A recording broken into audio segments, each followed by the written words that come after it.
Hello everyone, hope you're doing good. In this very quick tutorial, I'm going to share voice typing from Microsoft, and it is really very convenient for all who are actually content writer and have a lot of projects to complete. If you're at school, if you're at work, this will be very helpful. Trust me, it is way better than other softwares which you use. So for that, you just need to press Window and H key together. So open any of your browser, Notepad.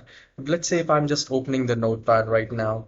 So I'll just search Notepad and I'll open it like this. And here I'll just press Window and H.